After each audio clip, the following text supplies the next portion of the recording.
The news overnight is President Biden has approved Ukraine using Western weapons onto Russian territory.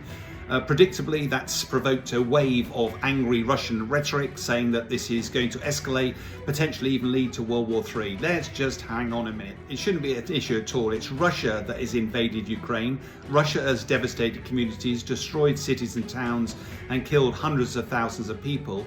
And the West has been helping by providing weapons. Those weapons, as long as they're used in the law of armed conflict, that should be fine. But because the West was intimidated by President Putin's saber rattling around nuclear, they said, oh, we can't use those weapons into Russia itself. The irony there is Russia has been targeting Ukrainian energy infrastructure, its logistics, its airfields, and so why on earth shouldn't Ukraine be able to do exactly the same thing? If it can't, it's got an arm tied behind its back. So turning specifically to the ATACMS missile, is this the answer to the Maiden's Prayer? Well, it is a very, very competent missile. The Army Tactical Missile System, it travels supersonically, it's a ballistic missile, travels up to 200 miles, but it costs about, well, it's over $1 million a piece. There's very limited numbers of them available, and it's got a relatively small payload. It's only a 500-pound bomb.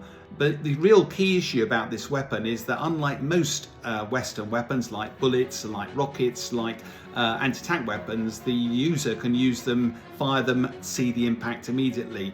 Whereas with a weapon that travels 200 miles like ATACMS, it's really intelligence-led. You can't see the target when you fire the missile, therefore you need satellite technology, you need a whole host of other very high-quality intelligence before you fire it. Likewise, that missile takes several minutes to get to its target, and therefore things might have changed by the time it gets there. So it's a lot more complicated. However, on the positive side, already Russia has moved most of its fast jet aircraft well outside the range of ATACMS, over 200 miles away, and that means they're far less responsive to take the fight to Ukraine in Ukrainian territory. So that is a positive. So tactically, the ATACMS is relatively limited utility because of the numbers.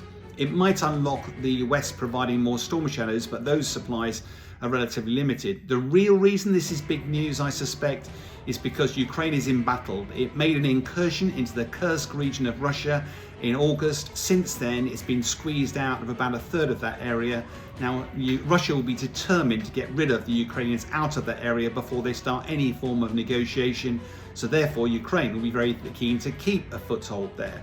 Russia's apparently amassed 50,000 troops, including up to 12,000 North Korean troops, which are there as well. And therefore, Ukraine desperately needs all the help it can get. And therefore, these ATACMS missiles will almost certainly be used in helping Ukrainians in the Kursk region rather than actually over the wider Russia. But the big news here, regardless of the headlines, is it's a very difficult time indeed for Ukraine on the battlefields.